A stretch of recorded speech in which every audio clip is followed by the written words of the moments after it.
Phase 5 of the Marvel Universe is upon us. We've got special guest Tim joining us. We're going to talk about Ant-Man and the Wasp, Quantumania.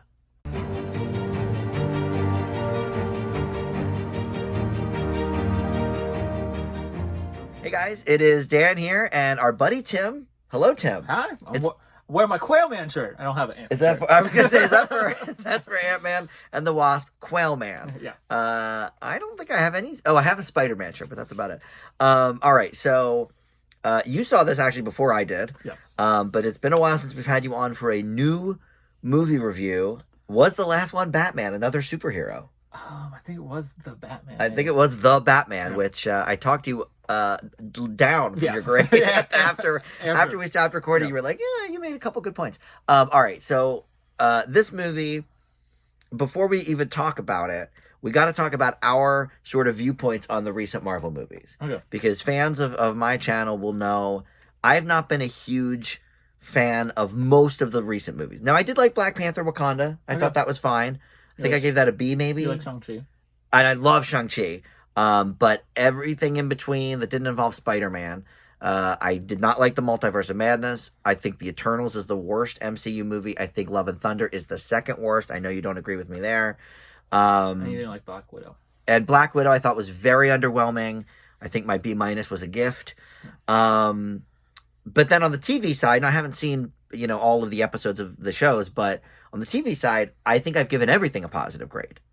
WandaVision is the highest with the A, but are you caught? You haven't seen all the shows, have you? Yeah, I see it all. All right, I know. He sees everything. So to recap, this is the third Ant-Man movie. Yeah. It is the 31st film in the MCU. And as you said, it kicks off phase 5. Off phase 5, yeah. So phase 4 started movie-wise with Black Widow. Yes. And ended with Black Panther Wakanda Forever. So where are you on these movies? You definitely like them more than I do lately. But I don't think I hated the Eternals as much as you do, but I do agree that it was probably the worst in the MCU. Yeah. I think they just bit off too much. Yeah, too many new characters. But then I just think about Guardians of the Galaxy also introduced, I don't think they introduced 10 characters, but it was a lot. I mean, between the 5 people in the Guardians of the Galaxy and Yondu and all these other people and Nebula, they did pretty good with 7. Yeah, I guess that's true. So it's better possible, script. but it just wasn't as good. But I don't think any of the new movies are amazing. I did enjoy Wakanda Forever. I enjoyed Shang-Chi. They were probably the two better No Way ones. Home. And No Way Home. We love No Way Home. Home. It almost goes without saying because everyone loves No Way Home. So those 3 were probably the top tier. But everything else I enjoyed. I enjoyed Black Widow. My biggest thing about Black Widow is that it should have been made 10 years prior. Yeah, should have been made in the era it existed. Yes. It was still, I still think it was a good movie. I enjoyed it. I enjoyed the family dynamics. I'm looking to see people coming back from that movie. So I enjoyed it, but it just felt like an afterthought. Like she should have had her own movie prior to Endgame, where things happen in Endgame. Right. So and I should say before we even move on, this is going to be a spoiler-free review of Ant-Man and the Wasp: Quantumania. We're gonna kind of talk in generalities here, but yes, we may spoil a couple things for movies that took place 10 years ago or whatever. But for this movie, if you haven't seen it yet, you can go into this review eyes wide. Yeah, so I've enjoyed most of the movies. I usually put them in the B range, maybe B- or something like that. Yes, Spider-Man No Way Home was amazing. Was in the A range. Yep. Shang-Chi was probably in the A range. Wakanda Forever. I think my B was pretty good for that. I'd probably give it maybe an A-. Okay. I really enjoyed it. It might have been a little too long, but I felt like it tackled the subject of grief and losing someone so well that I'm like, oh yeah, we needed this with Chadwick. They needed to take their time. They needed to do it.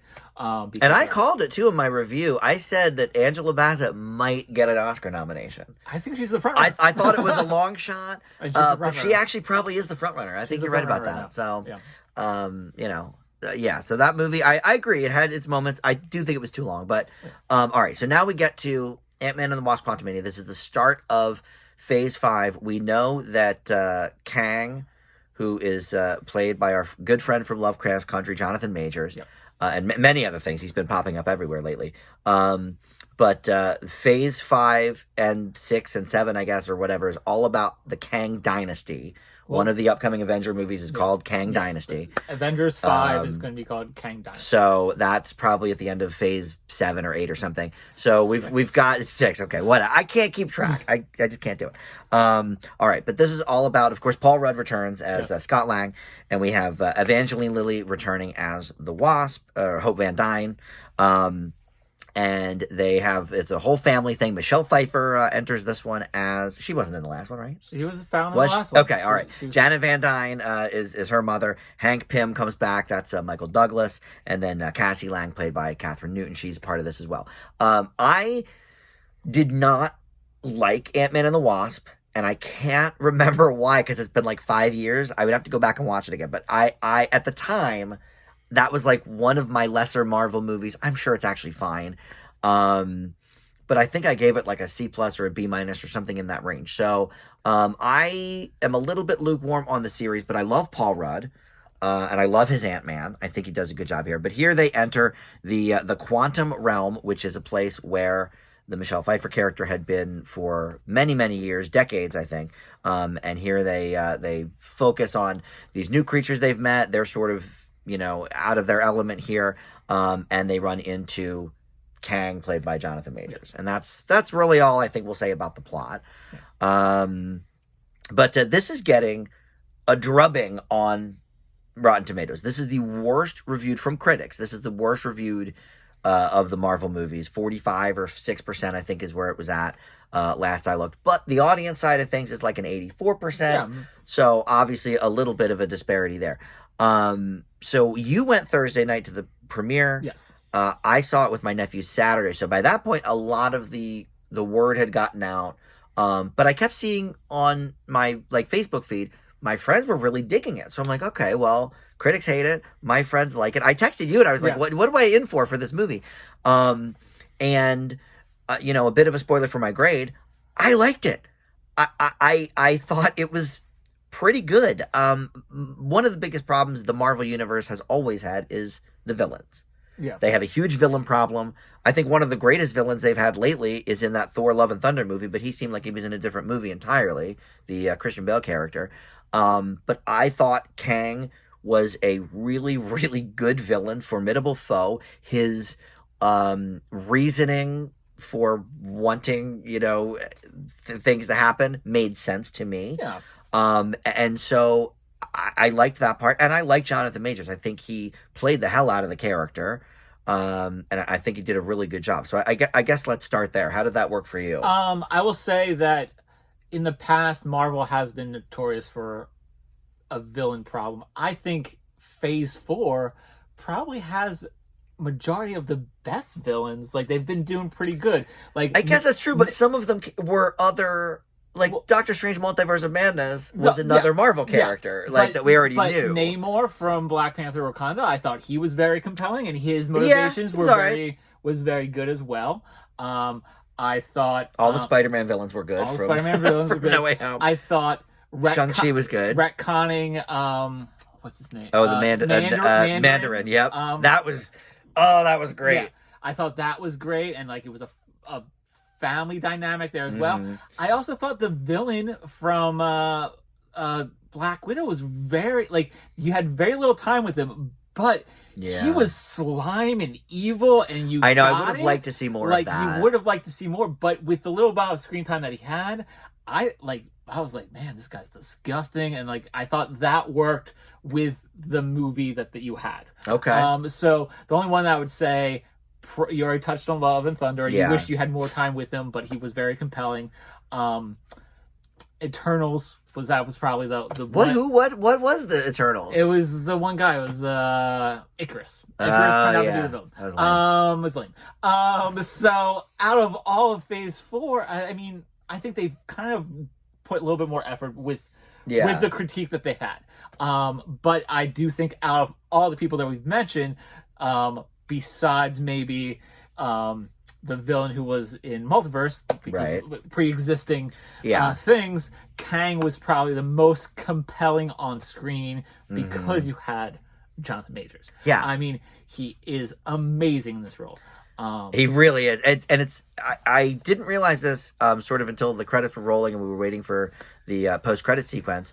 But I turned to my nephew and I pointed out that that's going to be the Nemesis in Creed 3, Jonathan Majors.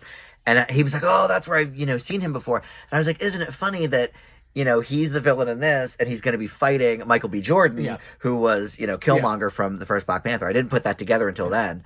But yeah, I think Majors is one of the up-and-coming actors to watch. He's great in everything. You and I love Lovecraft Country. Yeah. So the villain problem with this movie doesn't exist. I think he's a great villain. And he's a powerful villain. Yes. He's, you can see why we're going to be focusing a lot of the next couple of phases on him and his universe and whatever. Yeah, and I guess some other villain critique of the past, maybe the first Iron Man, he faced the evil Iron Man. That was the whole thing was basically they fought people who had it was Jeff Bridges, powers. Right? Yeah, Jeff Bridges. Even in the original Ant-Man, he fought Yellow Jacket, who had shrinking powers like himself as well. So he's so different than Ant-Man. Oh yeah, Ant-Man is so far out of his league. Right. It is a Thanos type villain, which I think they needed. Yeah. Also, casting wise, you did not mention that Bill Murray's in this. That's great to see. Yeah, I didn't know if that was too spoilery. I don't know. I guess I knew he was in it before I saw it. But... I've seen 0 trailers before, and I knew he was in it. And you knew he was in it. Okay, all right, so that's not a spoiler. But then I also wanted, one other, I thought Catherine Newton as Cassie Lang was great as well. There was some controversy about her as well. Because, was there? Because, in Ant-Man 1 and 2, you had Abby Ryder Fortson playing her, and she was very young. And then with Endgame, they had to age her up, and they cast Emma Furman as it. Okay. And they recast her. And fans were kind of really anti-recasting her. Okay.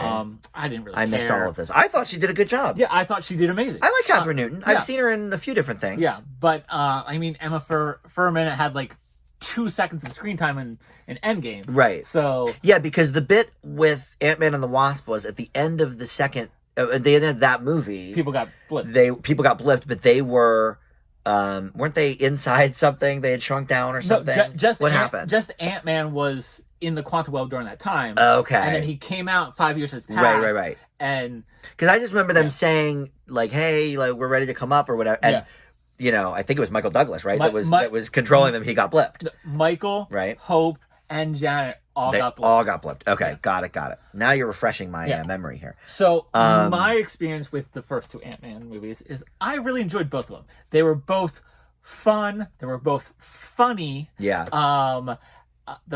They were both kind of heistish movies. The first one was super heistish. Yeah. And then the second one was kind of they were it was trying to get back the shrunken building and things like that. So both had similar vibes, but they were kind of different. So for me, I did like this movie. It was fun. It was a fun adventure movie in a crazy new world. All right, hold on. Let me talk about the world for a second, though. Okay, because I had this one thought, and my 11-year-old nephew, after the movie, voiced the same thought, completely unprovoked. And I'm like, I'm glad you said that. Okay, and you saw this other movie too. Didn't you think the world looked remarkably similar to Strange World, the recent Disney movie? Because this is, of course, produced by Disney. I just thought that was weird that he also thought the same thing. The trees looked similar. Some of the character design looked similar. And I'm not saying that they're biting off each other, but it's odd that they're both Disney movies released within 2 months of each other, 3 months of each other. Well, they were both produced at the same time. I imagine that they're not going back and forth and they're no, but it was just interesting. Now that you said that, I think some of it does make sense, but I think the quantum realm already had from the second one, kind of like a little bit of a template, like a little template, a little design from that, and then don't want to spoil Strange World, but right. that world makes sense in the context of that movie as well. Yeah. So I mean, I think it was odd. It was like when the blue people came out of the water in Black Panther, and I was Yeah. like, Disney's doing this with Avatar in a month. Like, what are we doing? All right, so that's fine. But yes, the world was good. I do think this one lost a little bit of the magic from the first two movies. I think it was because I don't think it was as funny. I mean, I think there were funny moments in this movie. It certainly started funny. It started funny. He was doing like a voiceover thing, book on tape. Yeah. I think that part was very reminiscent of the first two Ant-Man. Yeah. And then they go into the quantum realm, and like that essence kind of disappears. It's not very funny.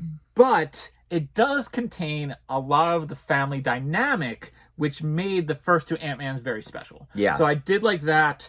I also and like the family dynamic is one of, like, for Ant-Man movies, is one of the few MCU properties that really holds on to that. Like Black Widow did that a little bit. Yes, Black Widow did it. You could say WandaVision certainly did it. WandaVision, but Ant-Man was the first one to do that, kind of. Like, was Ant-Man, and correct me if I'm wrong on the timeline here, but was Ant-Man also kind of the first Marvel movie to really access the humor, or did Guardians of the Galaxy 1 come before Ant-Man? Because they were both right around that time, but I think Guardians came first, I think, but they were like right around the same time. Very but like similar when I think of like the first Thor, the second Thor, the first Iron Man, I mean Robert Downey Jr. a little bit with Iron Man, but like the melding of that sort of, and I think Thor Ragnarok's probably the GOAT on that.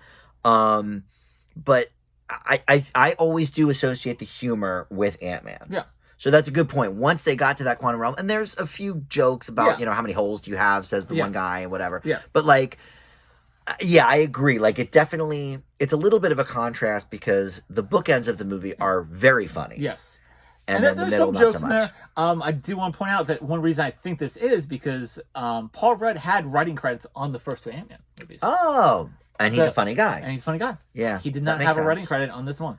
Really? So, Oh, I wonder what the story is there. Okay. I think maybe because he's a very, like, I think he does just like a lot of improvising and stuff like that. That a lot of probably of his jokes made it the final thing. Okay. Like, we have to give him a writing credit because he wrote X amount of jokes. That makes sense. So I just think maybe he just didn't do that as much when they were in the quantum realm. Right. There wasn't really enough. Yeah. I do want to point out that I do like the fact that with this being Phase 5, this is the first time we actually see a direction that the MCU is going now with Kang. Yes. You have Kang. You know that there's a movie coming out called The Kang Dynasty. So they've set everything up the next few years. That there's a direction.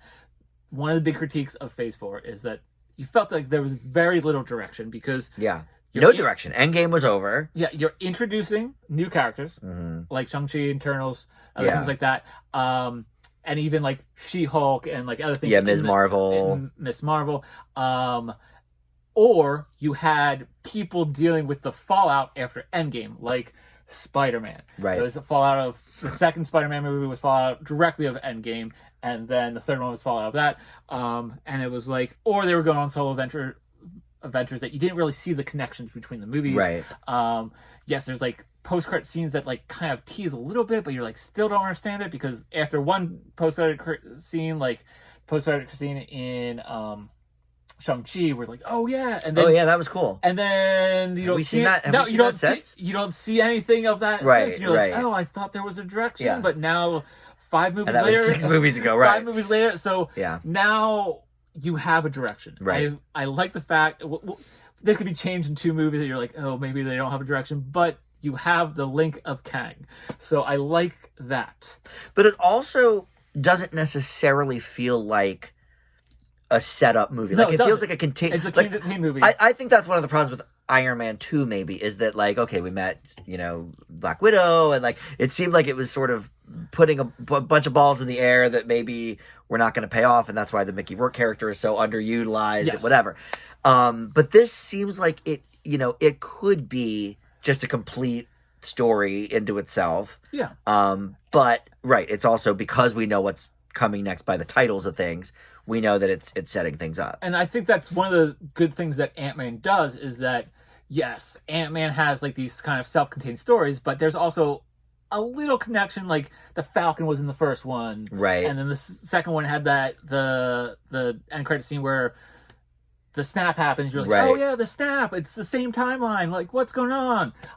Because you already knew about the snap from the previous movie. Right. So, all right. So we got to talk about Yeah. my biggest issue, and you sort of mentioned part of it, which was in the quantum realm. The tone of the movie changes a bit, and maybe not the Ant-Man we know and love. Although I agree completely, the family dynamic stuff is great.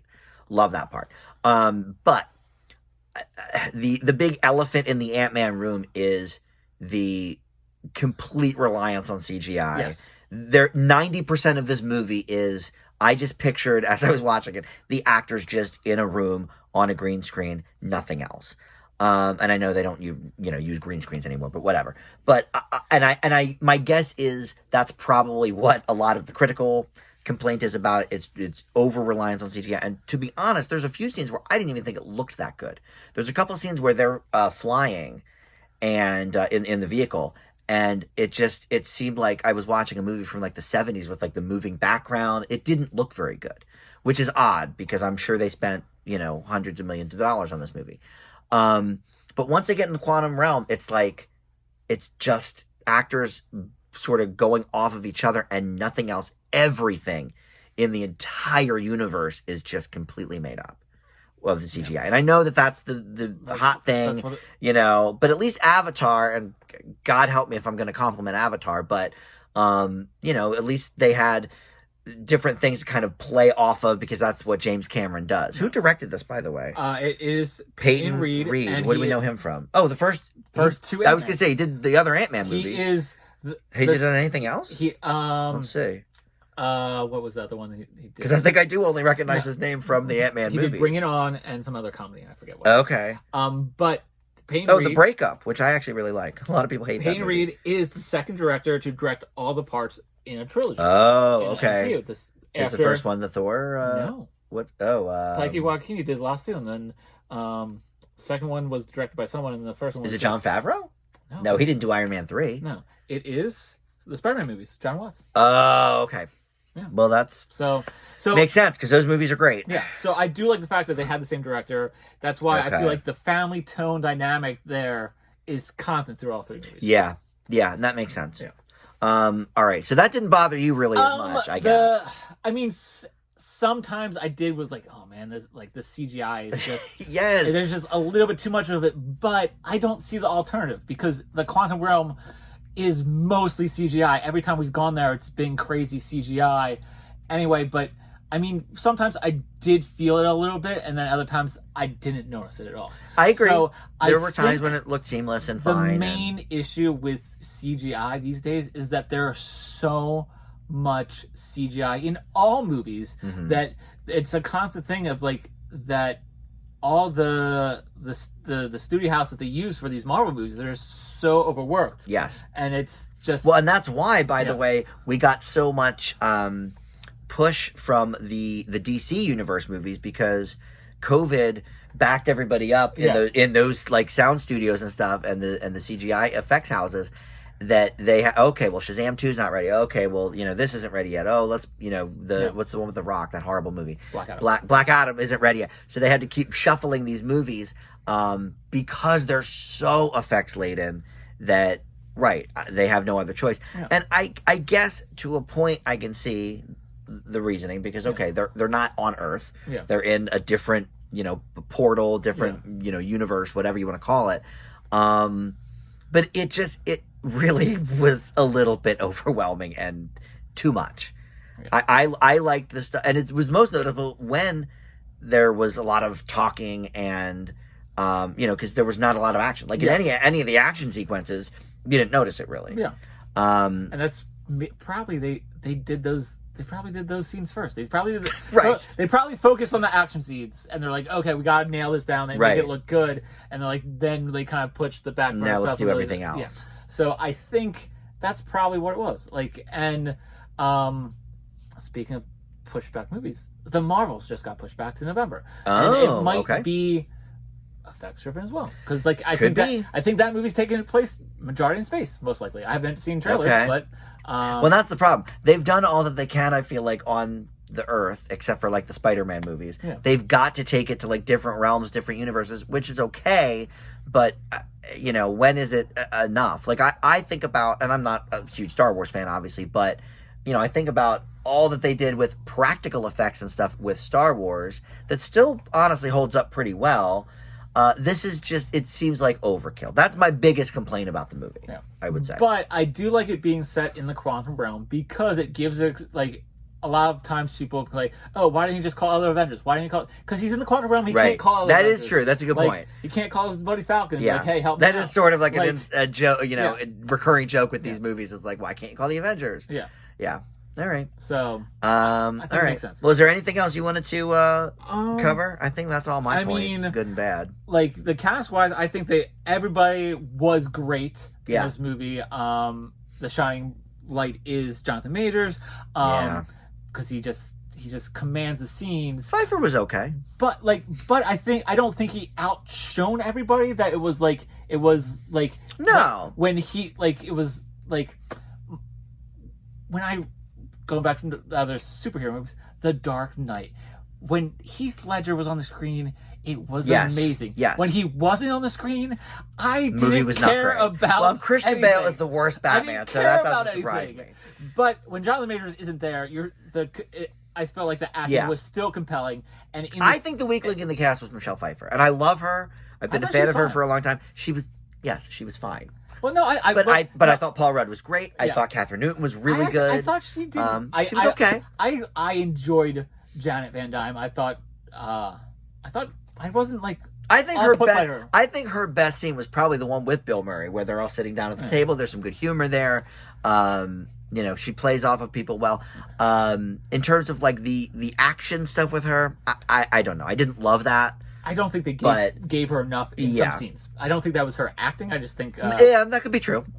Yeah, because they gave different people different moments, but I don't think she had her own moment. No, she was more on the intelligence end because she was there for so long. Yeah.